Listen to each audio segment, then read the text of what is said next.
I am back. Here is the NBA DFS Slate Breakdown for Wednesday, March 27th. We have a 10-game slate, and I think it's a pretty fun one. It is the last big slate before Major League Baseball starts. We have opening day tomorrow, and I will be coming out with another MLB DFS show later today to cover opening day. Opening day is a little bit earlier in the day, so I wanted to get it done tonight. So we're ready to go tomorrow. Now, before we get into this show, we got our promo codes. Might as well come try us with baseball. If you are a new customer to ParlayPlay, Sleeper, Underdog, or Chalkboard, you can get one free month. All you got to do is deposit at least $10 and play. Now, let's get into it. If you do fill out any of these affiliate links, promo code is LionStar, and please fill out this form here. All you got to do is click there. Helps us get you your sub. All right. 10 games. A lot of different news going on, and we will get to that throughout the show. Now, let's start with point guard, as we always do, and FanDuel. All right, so the big news that just came out with Shai Gilgeous-Alexander is going to be out. It absolutely benefits likely Cason Wallace and Josh Giddey. I expect Giddey to start at point guard, Wallace to come in at shooting guard, but both of them look a lot better. I personally prefer Giddey much more. I do expect his minutes to be there. And we know he produces at a very high level, but if he's going to get, 32, 34 minutes, I think he starts to look super, super interesting at his price. Cason Wallace, absolutely fine. He has done it. He's got there in limited time. A little bit scary is the time that he does start, 18 minutes, 25 minutes. He hasn't really got that much run, 32 minutes in one. So while I do like Cason Wallace, I have a little more apprehension with him than I do with Giddey. But we really don't know what they're going to do with minutes. It could go either way. I just expect Wallace to take more of the Giddey role when SGA is healthy, and Giddey to take that SGA role personally. All right. Javon Freeman-Liberty, likely to going to start again. He's got 29 minutes in both starts, so the minutes should be there. It's the Knicks. It's not a great matchup, not a terrible one. At least he's extremely cheap and getting minutes, so you could do worse than going to him. Pivot time. Scoot Henderson, I think, is in a very good spot. There's no Brogdon, no Simons. Jeremy Grant is doubtful. It is going to be the Scoot Henderson show, I think. I do like Banton also, but I do expect Banton to come off the bench. If Banton's starting, he looks very, very good as well. But I do think Henderson, Scoot here is very interesting. We know he has a big ceiling, and he's only 6,400 in a very good matchup versus the Hawks. So don't mind going there, nor do I mind going to Fred VanVleet. We know he has, the potential to put 50 burgers up at 8.2K, so that's extremely interesting. There's no SGA, which I do think will hurt Oklahoma Thunder's defense towards the point guard, and really guards in general. I don't mind Jalen Green as well, but he is he's a little more expensive, so I'm just not getting into him as much at 8,800, but I do like Jalen Green also. I do think that this game without SGA is extremely interesting. The total's high, and there's a lot of different ways to attack that game. So I am pretty interested in that one.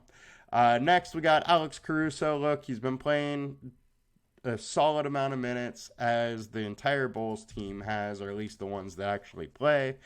And it's in a good matchup versus the Pacers. Pace-up spot. He is a guy that can really get out and transition, get those steals, those blocks to really help his team and his fantasy score. So I am intrigued by him at low ownership. And let's go over to DK to get the point guards. We got Cole Anthony, 4,400 is extremely cheap. And he's got some minutes lately. So I'm a little bit intrigued by that, absolutely. The one thing I do have to say is, it's the thing with him is he has a very low floor. Never know when the Magic just aren't going to play him that much, or he's not going to fully get it rolling. When they play him a lot, he does well, though. So it is a little bit of a catch-22. I do expect a little more run for him today. We have him at 26.5 minutes. I think that is fair, but there's no telling when he has an 18-minute day. DeJounte Murray is questionable, but he looks just fine. He's just been crushing it. Scoot Henderson is cheaper on DK, but also more expensive. And Josh Giddey is cheaper on DK. And when I said Scoot Henderson's more expensive, I mean higher owned. Giddey is fine ownership, and Wallace is coming in higher owned as well.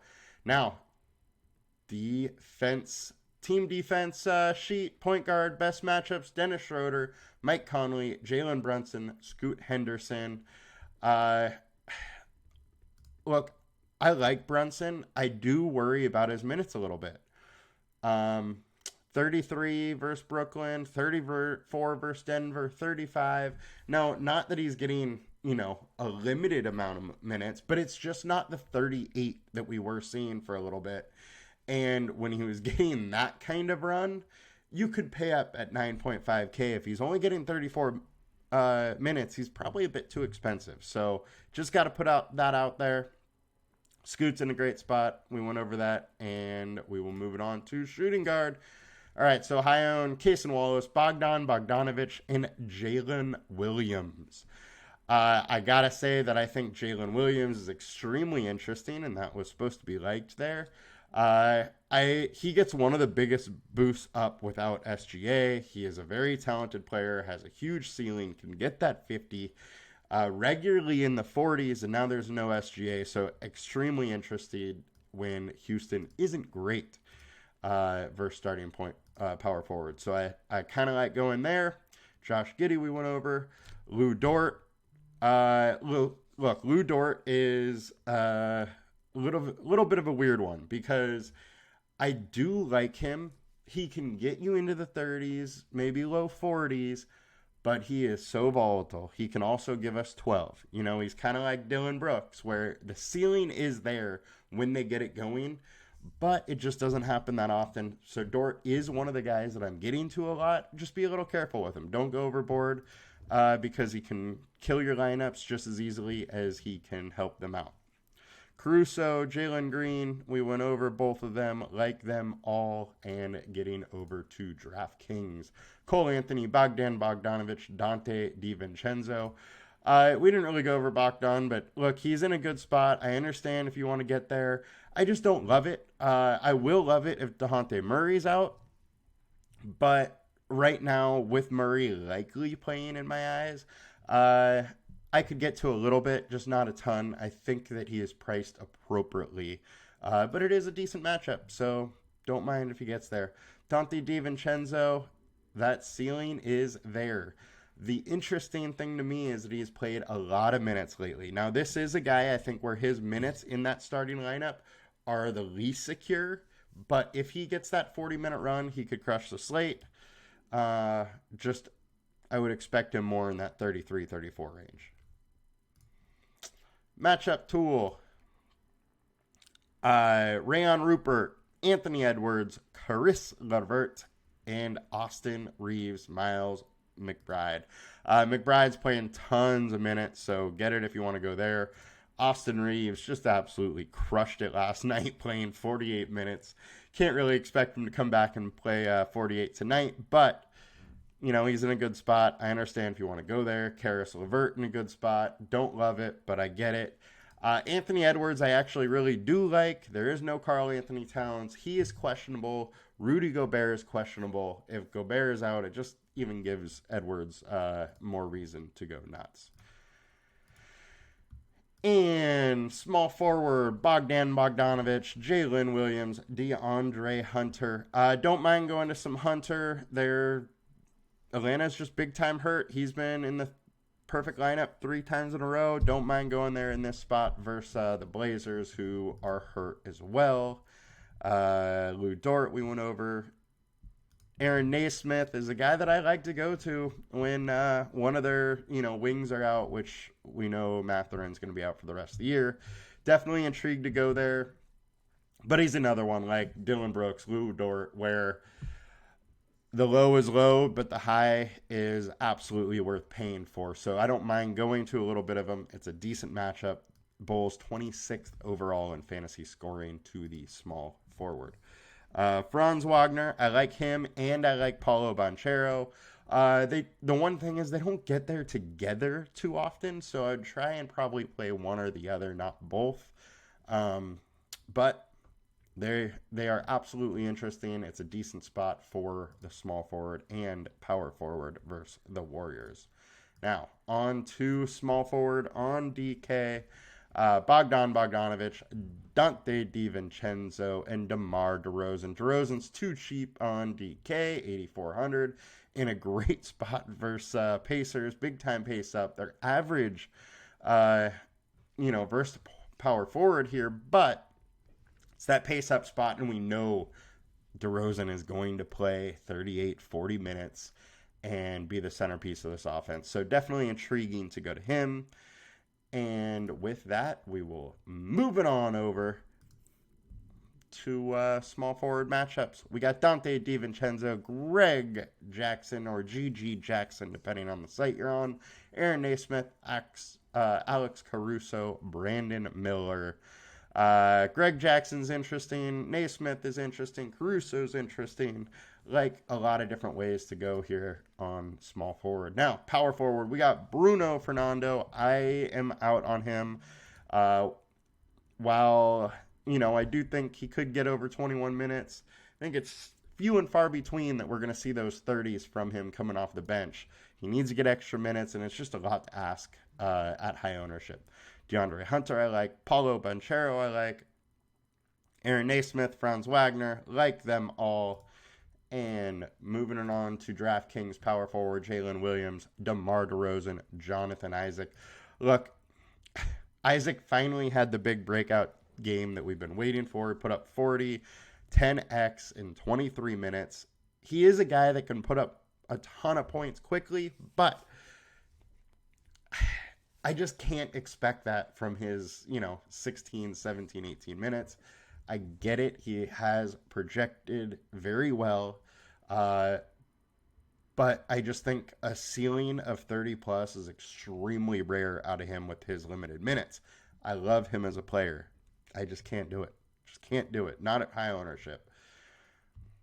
And matchup tool, we got Paulo Banchero, DFS, Josh Hart, and Sante Aldama, and Rui Hachimura.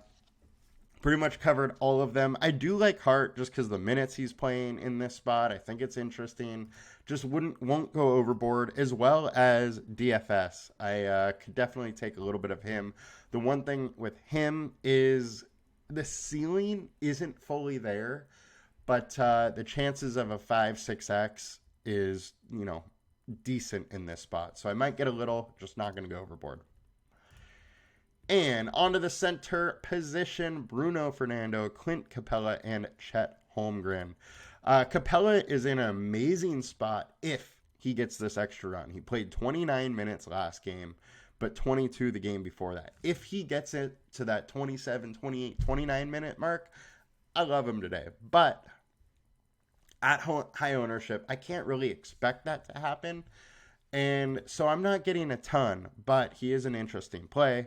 I do really like Chet Holmgren without SGA, and we know that ceiling is giant as he put up 66 last week, 60, in February. He can absolutely do it, so I do not mind going there at 8.1, and Alperen Sengun is out, so he can just even more so take advantage of that center spot. Our pivots, Rudy Gobert, remind you, he is questionable. Played 37 minutes last game, 30 the game before that. We have him at 35-5. There's no Karl Anthony Towns. And against the terrible Detroit Pistons. So I think it's a fine spot. We'll get to some of them. Absolutely. As I will Nick Claxton. I absolutely love this spot for Nick Claxton. He's been playing solid minutes lately. We have games of 34, 35 minutes. If he gets that versus the Washington Wizards, he could absolutely break the slate. We know he has a huge, 50 plus point ceiling. And all it takes is a couple extra blocks and a solid points rebound game to get there. And he can absolutely do it in this spot versus the Wizards. So definitely like going there a bit. On to DraftKings at center, we got Chet Holmgren, Jonathan Isaac, and Nick Claxton. We covered them all already, so I'll just move it on to the matchup tool. Isaiah Hartenstein. I do got to say, Mitchell Robinson is back, so we're really not sure what Hartenstein's role is going to look like today. I imagine Hartenstein will stay starting, and Robinson will play 20 minutes or something like that.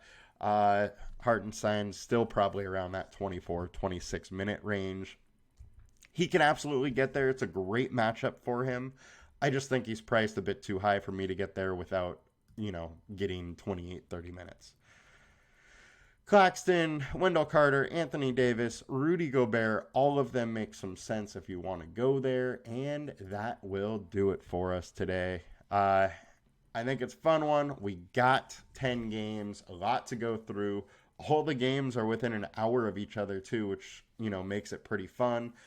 And also stay tuned. I will be back with an MLB DFS Slate Breakdown later this afternoon. I hope you guys have a great day. Good luck. Let's make some money, and let's get back onto that hot streak we were on before I left. So please like, comment, and subscribe. See you guys later. Peace.